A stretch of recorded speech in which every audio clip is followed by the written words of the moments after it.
Hi, everybody. We will be recording this for posterity, so feel free to remove your video camera if you are not comfortable. We don't plan to post the session. We are still working with TESOL to find ways to post or not post the information on the session. So this is the reason why we are recording the session. And welcome everybody. It is nice to see you here for another chat session. This is the title of today's session, Analyzing the Intercultural and Inclusive Potential of ELT Worksheets. And today's guest is Dr. Duidi, Amina Duidi. She is in among the participants, and she will be the presenter. Thank you, Amina, for agreeing to schedule this session and share your expertise with us. And welcome, everyone. We appreciate you being here.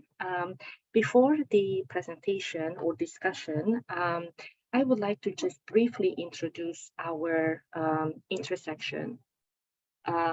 So this is the intercultural communication intersection, and these are our goals. So we do have a very lively newsletter, but we are also planning various academic panels, lightning talks, and informal coffee hours. One example is today. And we are just a bunch of TESOL professionals, professors, students, researchers, and even freelancers that are just sharing their expertise on intercultural communication. And we are also on social media, so feel free to join us and continue the conversation there as well. This is how you become a member. Obviously, we are part of TESOL International, so feel free to join the larger organization and then join us via the My TESOL portal. And feel free to follow us on social media, Twitter, Facebook, LinkedIn. We are pretty much everywhere. We should be on Instagram as well. And we are, this is an overview of the events that we are planning for this year. As you could see, we had a couple of events that happened already. So we are in August, and this event will be on material development. So that is the broader topic for today's event. And in September, we will have lighting talks on current trends in intercultural communication. Stay tuned for that. We are going to have 5 presentations on research, I guess, ongoing research projects. If you have any ideas, feel free to contact me. I am one of the co-chairs along with Barbara. This is my email, and feel free to send me an email if you have a recommendation, suggestion. I am always happy to connect with you. And talking about Barbara, here she is joining us. And let me introduce you to Amina. She will be leading the coffee hour today. Amina holds a doctorate from the University of Southampton, where she worked on the intercultural potential of second school English textbooks and their use in the classroom in the context of Algeria, North Africa. She is the TESOL ISIS newsletter co-editor and works as a diversity, equity, inclusion, and intercultural communication consultant with ELT publishers. You can connect with Amina on social media. She's on LinkedIn, Facebook. I just added her LinkedIn page. And with no further ado, Amina, welcome, and please take the stage. Thank you. Hi, thank you so much for the kind introduction. Hi, everybody. Happy to see some familiar faces, but also some new people that I've never met before. Can I just confirm that you can see my full screen without our pretty faces? Yeah? Brilliant. So today the broad topic is materials development, and my title is Analyzing the Intercultural Potential of ELT Worksheets. I will talk about the concept of diversity, equity, and inclusion in publishing and in ELT in general to help me position my talk and justify basically why this workshop has been designed and why I think a lot of teachers and materials writers could benefit from it. I will then talk about something that you've already been converted to, which is intercultural communication and intercultural communication principles. We will do some interactive tasks via Kahoot. Then I will present 3 principles as a proposal, a suggestion for you on ways we could develop intercultural and inclusive materials. And then we do a small task analyzing an actual worksheet that was adapted from a published worksheet from a publisher with a global outreach. I will not be citing who the publisher is, and I will definitely admit that my work of editing and adapting is not as good as theirs, but we will focus on the content mainly, not the form. All right, so diversity, equity, and inclusion has become as a field of interest, has become buzzy in the field. It has become something that people are curious about. Publishers, some publishers have committed to diversity, equity, and inclusion. If we take the example of National Geographic on their website, you can say that their mission is to support and elevate diversity and inclusion through products, through exams, and through different materials and activities that they do.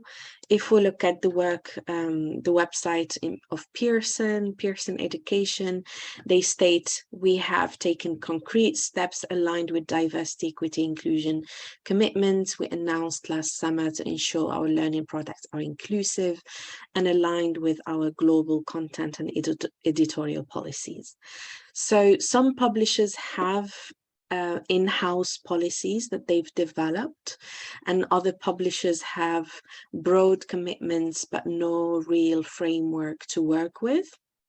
And this is where consultants like myself are commissioned to look at the materials most of the time using their own internal frameworks and checking and reviewing their inclusivity potential. And that's the same exercise we're going to do together today, looking at materials and how inclusive they are. And because our field of expertise here is intercultural communication, I'd like to invite you to draw from the theories that have been spread out in the field of intercultural communication for the last 20 years or so. We could look at we could look at diversity, equity, inclusion from other theoretical lenses. We could take a decolonial approach to analyze materials and still manage to review and criticize materials from a DI perspective, DI for diversity, equity, inclusion. We could also build on feminist and critical theories. We could build on history, and there are different theoretical lenses we could take, but today I want you to focus on intercultural communication and to think about the learner as being your main focus, basically. All right, so this is the theoretical framework that I've put together as a summary. And again, I know I'm preaching to the converted and you're already familiar with these theoretical ideas. First, in our field, language education, our goal is to go beyond teaching language. So we look into the interaction between language and culture. That's where the inter comes in. We also focus on intercultural understanding that goes beyond isolated snippets of information about culture. or any supposed target culture. We challenge the idea that a target culture is Eurocentric. We challenge the idea that when it comes to English, the target culture should be British, Australian, American. And that's because we are in a context of universal languages and a context of English as lingua franca. And mainly because people like me who speak English as their second, their third, their fourth language are more numerous and they constitute the actual numerical majority of the people who speak English, and not necessarily those who are considered from the inner circle, i.e. England, Australia, New Zealand, US, etc. So if we want to take an intercultural approach, so this is an important principle to keep in mind. The other principle is that when our learners come to the classrooms, they come with their background, languages and cultures. And again, if we want to take an intercultural approach, we will take into consideration those languages and cultures they bring to the classroom. Intercultural communication competence, and that's what makes this framework interesting, is that the concept of competence has been broken down into accessible or measurable kind of dimensions where the teachers could actually write learning outcomes and exam papers and test the development of competencies. And here we talk about skills, knowledge, and attitude. And the reason we break it down this way so that we don't stay in the vagueness of, oh, I just want my learners to be intercultural learners, or I just want them to be open to the world. But rather we will be more specific. I want them to have an attitude about, or I want them to be curious about, to have knowledge about, and so on and so forth. So if we keep these theoretical principles in mind, the fact that we are in a context of global Englishes, we recognize that there is also a power imbalance between the global North and the global South, with what I was mentioning earlier about who is the actually numerical majority speaking English and how the power should be shifting towards the global majority rather than the inner circle, and how we could as well challenge certain inequities when it comes to English language learning and teaching. The other parameter we need to take into consideration is that intercultural approach to language education has been pivotal in the sense that it challenges imperialist colonial worldview, especially if we take a decolonial perspective, where the teacher is no more the source of knowledge, where a lot of people are challenging native speakerism and challenging the fact that you can only recruit light-skinned native speaker, inverted commas, into your classrooms, but rather move into more learner-centered, project-based, task-based kind of methodologies that basically aim to challenge imperialist colonial worldviews in the classroom in general. Again, and the skills that we want to promote are skills of mediation, interpretation, criticality, curiosity, interaction, and so forth, and so on and so forth. All right, so that's a quick summary of where I would like us to start. Now I want us to think about our own materials writers. Teachers create materials whether they have to or they want to. And these are the questions that I will be asking you in a Kahoot in a second. The first one, I want you to reflect on your own practice. And how do you create content, and what are the practices that you do? Please bear in mind that in the third, in the second and the third items, questions or instructions, I focus on the global North, global South, because that's just an area that I want us to talk about today, but we could change global North to global South and reflect on disability, on LGBT plus representation, on gender representation, on race and ethnicity in particular, or whatever dimension you think is important in your teaching materials. But today, let's focus on Global North versus Global South.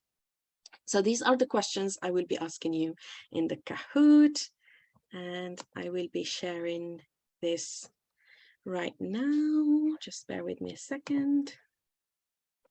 Here we go.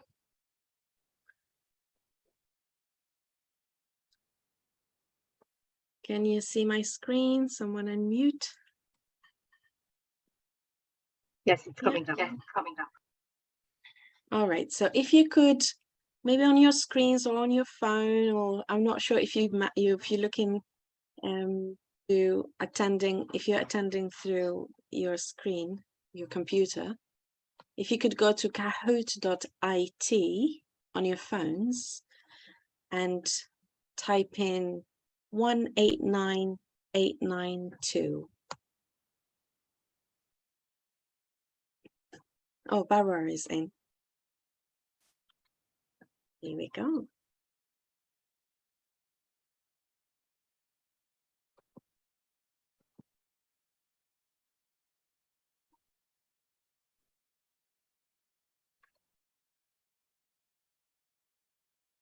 So we are 12 people. I'm gonna wait a little bit for 1, 2, 3, 4, 5, 6, 7, maybe a little more to join in.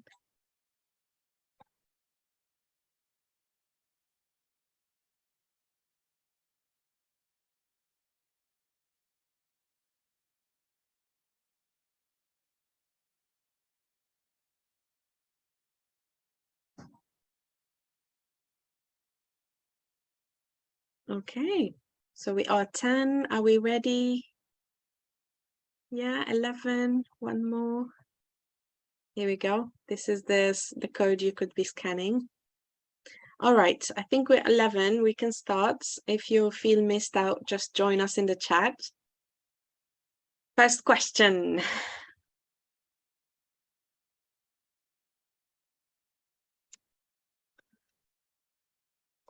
When you write, how often do you represent narratives of people from the global majority?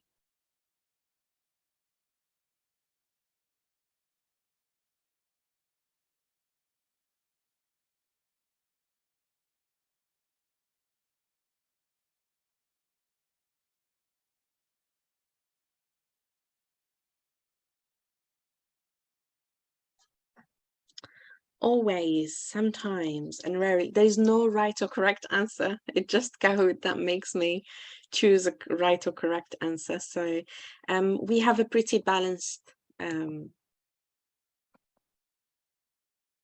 practice here, which is fair enough. When you write, how often do you represent people, perspectives, places, and products from the global north?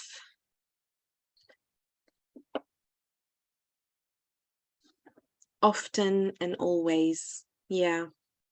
That tends to be the case because they are accessible cultural references anyway. How often do you represent people, perspective, places from the global south?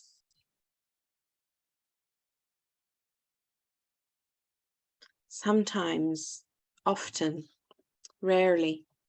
Thank you for the honesty. Okay. How often do you address topics of social and cultural relevance to the learners?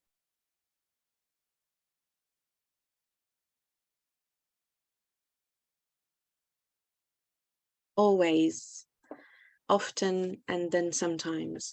We have to bear in mind that a lot of our teachers, English teachers, have to follow a textbook, so they don't really have much choice. Challenge fixity of cultural constructs, and by fixity I mean Asian people eat this way, and always and sometimes, yeah.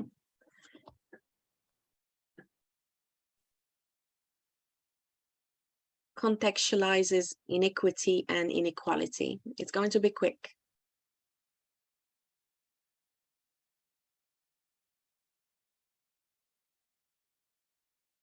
always, often, sometimes, and rarely. We have a good mix. Oh, this is the same question. Skip it. Sorry about that. And then last one. How often do you have intentionally at least one intercultural learning outcome or rubric?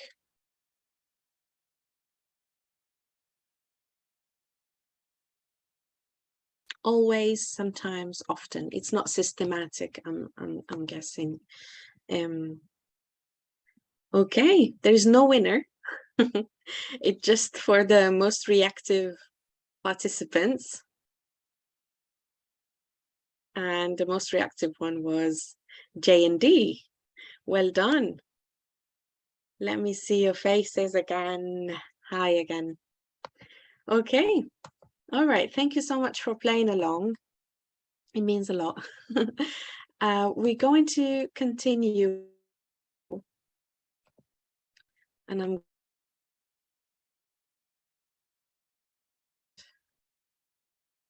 here we go.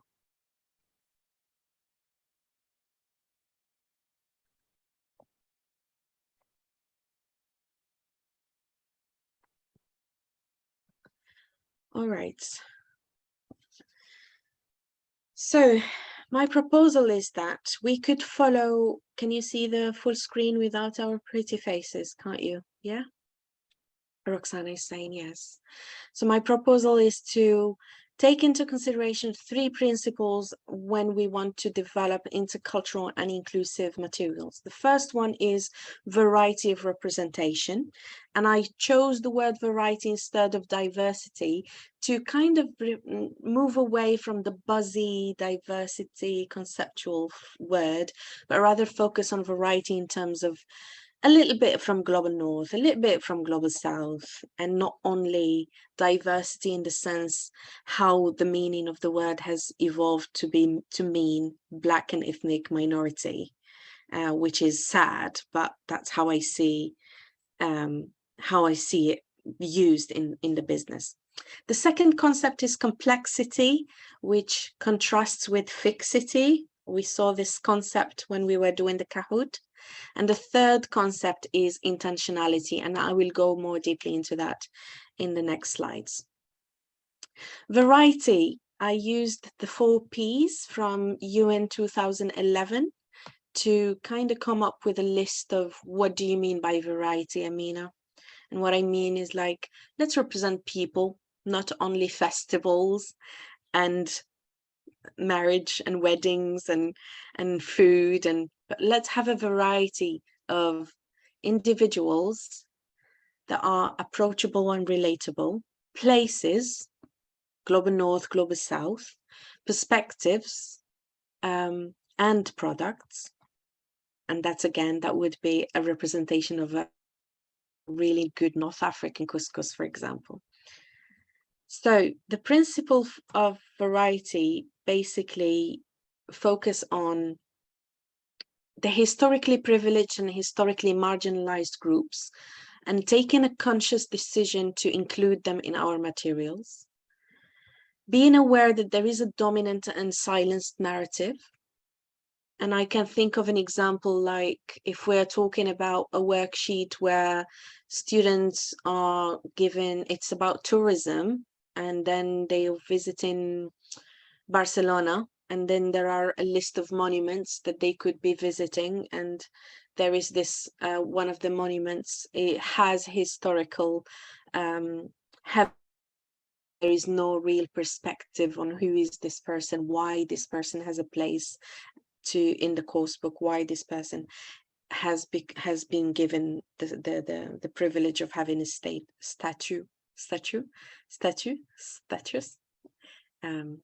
for them. So being aware as materials writers that what we're writing has a dominance and silence narratives. And in terms of practices, we could contextualize more the practice, rather than saying this is how people eat in this country and this is how people travel in that country, etc., but rather be more localized, contextualized, have stories about real individuals, and then have meanings behind those practices. When it comes to complexity versus fixity, which we want to move away from, and this is where we challenge the concept of essentialism, what I'm suggesting is that we address topics of social and cultural relevance for the learners. In my PhD research, it emerged as an important theme for the learners in the classroom. The teacher could be talking about the washing machine, and then the conversation would move away from the washing machine and become about gender roles in the household, and who has and fairness when it comes to gender roles in the household. So these are topics that our learners care about. We could bring some complexity to our materials by addressing them. Challenging fixity of cultural constructs and normalizing the possibility of change. And I have a picture of my husband on a horse having fun on the day of our wedding. He said that he found it extremely outdated to continue the tradition of horse riding the night of our wedding, which is a very, very popular tradition in the northwest of Algeria, Tlemcen, my hometown. And then he changed his mind, and look at him having fun on the horse. And the reason he changed his mind is because his friends have paid for the horse ride. He didn't have to pay for it. So I would rather write the material, instead of saying in Tlemcen, Algeria, northwest of Algeria, there is this tradition where the groom rides a white horse to go and meet the bride. And that's the tradition, that's a fixed tradition. But I'd rather write a text about my husband, who doesn't really like the tradition, but ended up being convinced for materialistic reasons, let's say. And then he enjoyed it very much. I'm not sure if he approves of me sharing this story here. I haven't asked for consent. But yeah, contextualizing systemic inequality beyond personal responsibility. And this is a very important theme when we talk about unemployment, when we talk about, for example, absenteeism in the school system, when we talk about let's focus on these two examples. So if we talk about unemployment, let's not make it a personal responsibility. If you are unemployed, it's because you are not capable to get a job or you don't have the skills, but rather let's talk about the systemic powerful layers that the society has established for this unemployment to take place, and then be aware of the difference between personal responsibility and systemic inequality. And this is how we move away from simplicity and fixity.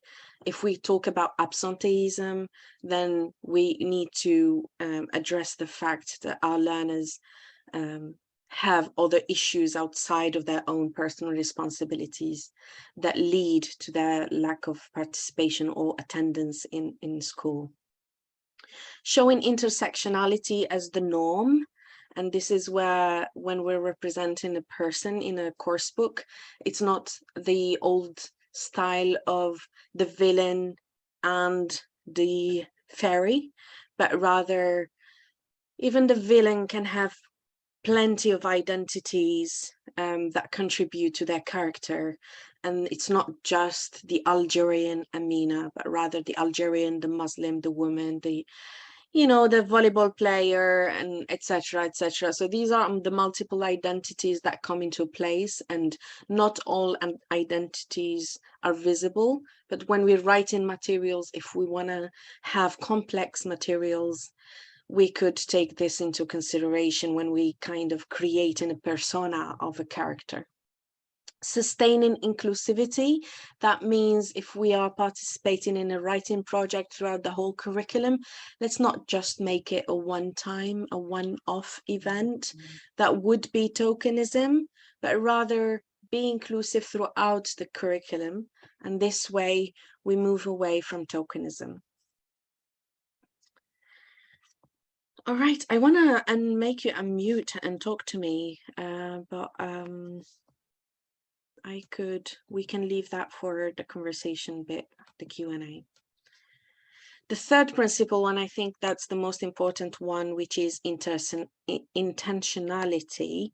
And this is where we take conscious steps into using learning outcomes that are targeted toward intercultural learning. And I have here a list of learning outcomes that would focus on mediation, curiosity, interpreting, relating, and critical cultural awareness. And when we design our lessons or our worksheets with these learning outcomes, rubrics, instructions in mind, it shapes our work in a way that we know that the goal is intercultural learning. So let's make sure we have these principles in check. Okay, so without further ado, let's go into breakout rooms and analyze a worksheet. Let me show you which worksheet it is actually. So these are the principles I've put together. This is Byram's 5 Savoirs, and I'm sure a lot of you are familiar with them. And that's the worksheet I've developed, I've adapted. It's Citizens of the World, Volunteerism in Africa. And then we have a text about Simon, who is 20 years old from the UK, spending the summer in Nigeria. And then Simon is building a school in a small village in the south of Algeria. We have pictures on the right-hand side, and we have instructions at the bottom, if you can see them. I'm going to put you into breakout rooms, and this is what you will be discussing. The first question is, who is included in the worksheet? Take notes. I will share with you a Jamboard, and you will be able to take notes. Review the worksheet by focusing on inclusivity. You could refer to the checklist if needed, and the checklist is the one we did the Kahoot with. It will be available in your breakout rooms. And then if you could suggest learning outcomes informed by the ICC dimensions, the ones I mentioned, or any intercultural related learning outcome, really, according to your ideation process. Are we happy to go into breakout rooms? Yes. Yes. Do you want me to do the breakout rooms? Yes, please. Okay. I wonder what happened. Let me give you, do you want me to give you? Yeah. No. No, you can. I have it. Yeah. Okay. Okay, so I'm gonna share in the chat. I'm gonna share with you a link to the Jamboard. Okay. Let me see if you can see that, and then I will show you. Can you see my screen? Yes. Yes. So copy a link. So this is how a Jamboard looks like. It's basically we don't see it yet. We all we see is the PowerPoint. Okay. This is how my Jamboard looks like. It has the worksheet, and then at the top here, you can see the number of pages. Then you move from one page to another. If you are in room 1, these are your instructions. If you are in room 2, again, you just move. And on the left-hand side, you have a panel where you can choose whether you want to post it or whether you want to write down something. You can just type here. It's pretty straightforward, and then move it around, or you can choose a text space, etc., etc. And I will share in the chat the link to the PowerPoint, so you see the reflective dimensions that I want you to use as a framework, if you want to, of course. And would you be able to please share the link to the Jamboard in the chat? Yes. Thank you. Do it right away. Here we go.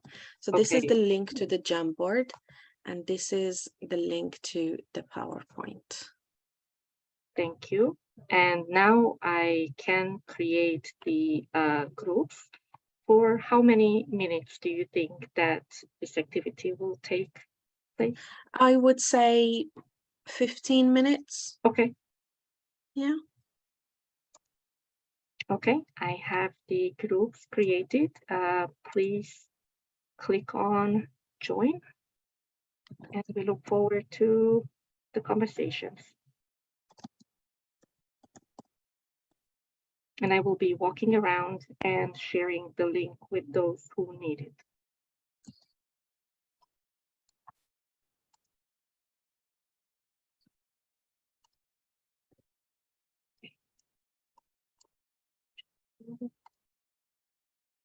Okay. How are we doing in terms of time, Andrea? So now it is 1:35. Yeah. We have enough time, right? Yes. Okay, good. Yay. Okay, so I will copy the Jamboard link and I will be going into the rooms. I don't know if you want to walk around, you can walk around, but feel free to. Oh, Roxana and Barbara are in one room. Not good combination. Well, Do you want me to move them? Yeah, I will move them to Groom. Yeah, I Just make 2 rooms. I think 2 Yeah. rooms are enough. Yeah, I just did that. Okay. Naughty. Okay, I will see you in 10 minutes, okay? Yes. Oh, okay. Hey, Roxana. We're getting Hi. everybody. There's Hello, I Andrea. am Hi, sorry. Roxana. It's good to I see you. am mean. I broke up. Roxana was in a room with Barbara, so I Oh, said, okay. "Mm-mm." And Anna, where are you? Where are you located? UK. In the Oh, UK. fantastic. Wonderful. Yeah. Okay, good, good. You have about 10 more minutes. I don't want to be a party pooper. I'm just letting you know, 10 minutes, and I'm gonna go into the other breakout room. Have fun. Bye. Bye. Okay, so Judy, you're sharing the screen with us? The questions are all the same, right?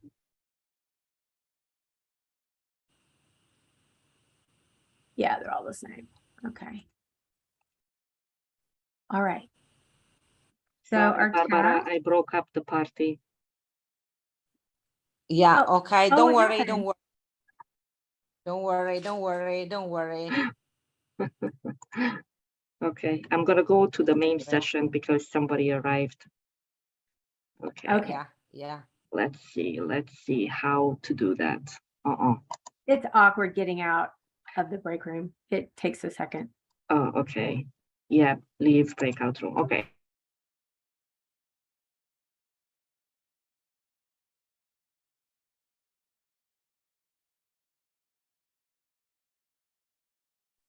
Hello, we are doing breakout rooms. Would you like to be included in a breakout room?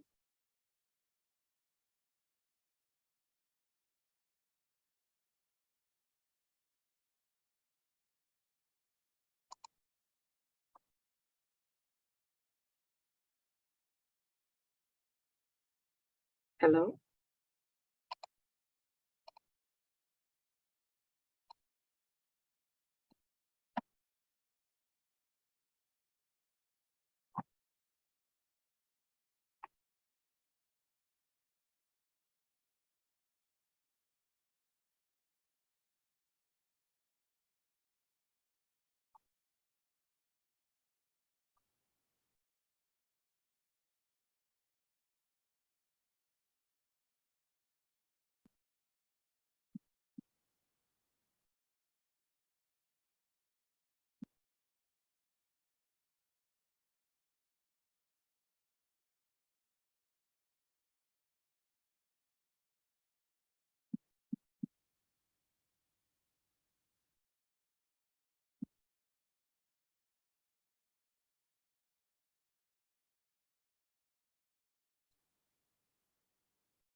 Weights, you know.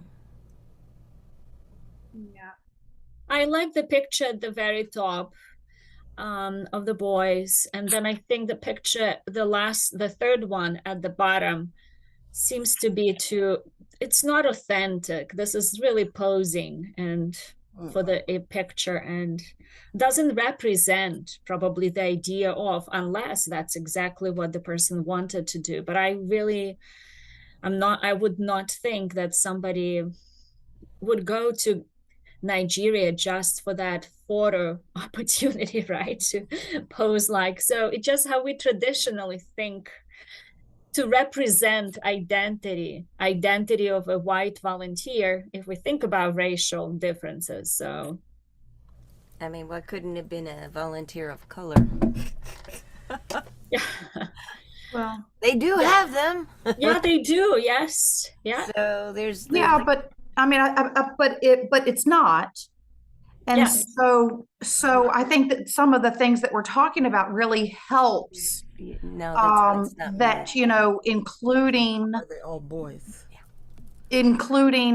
this volunteer with other Down here. people, you know, with as we mentioned before, everyone who's doing the work.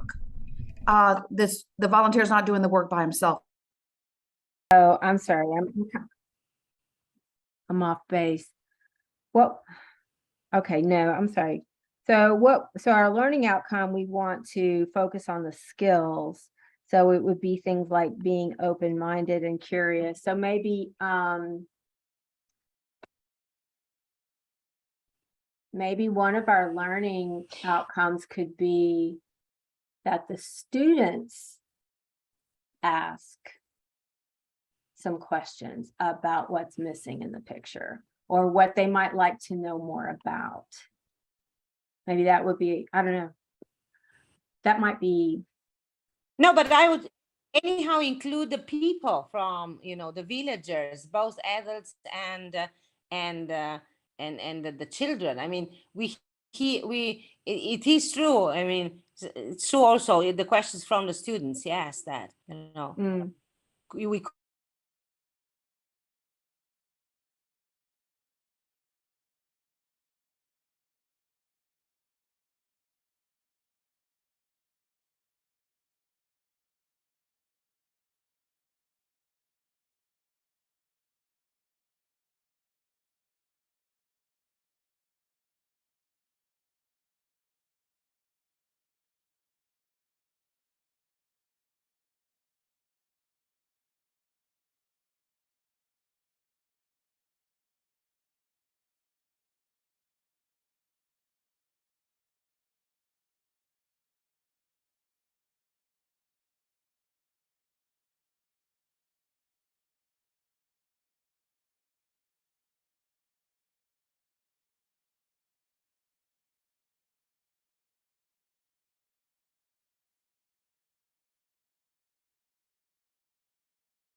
Welcome back.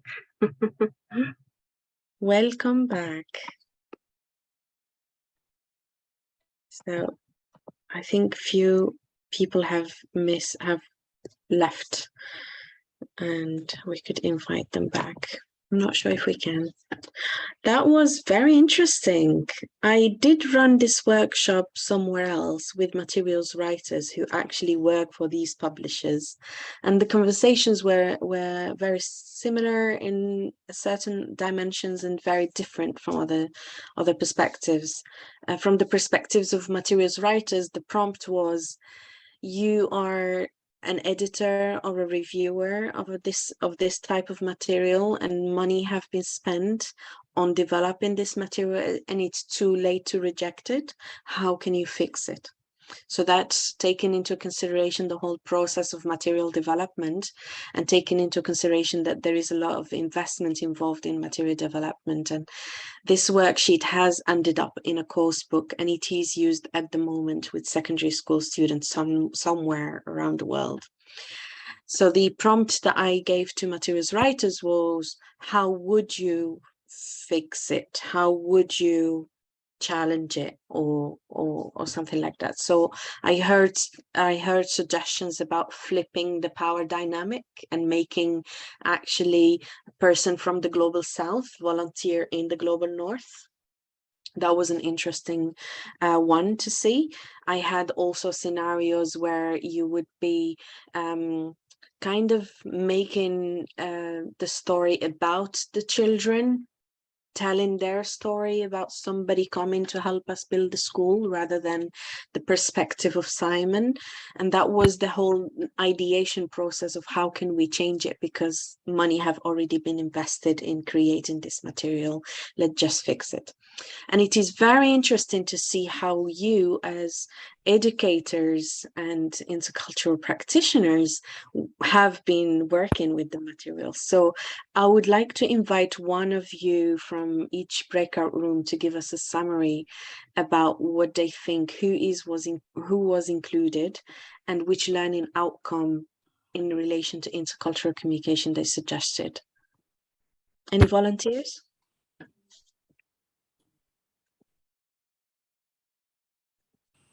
I'll start.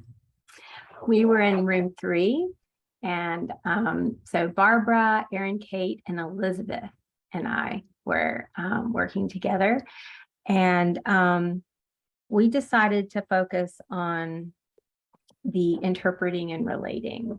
And so by thinking about, I don't know that I'm going to extrapolate a little bit from our conversation, but I'm thinking that if we had students analyze and break down the title, which is voluntourism, right? To think about what that actually means, then we could kind of branch out and have them ask questions about what's missing. You know, we did that analysis, they could do the same. But I love the ideas that you just mentioned. So yeah, we did.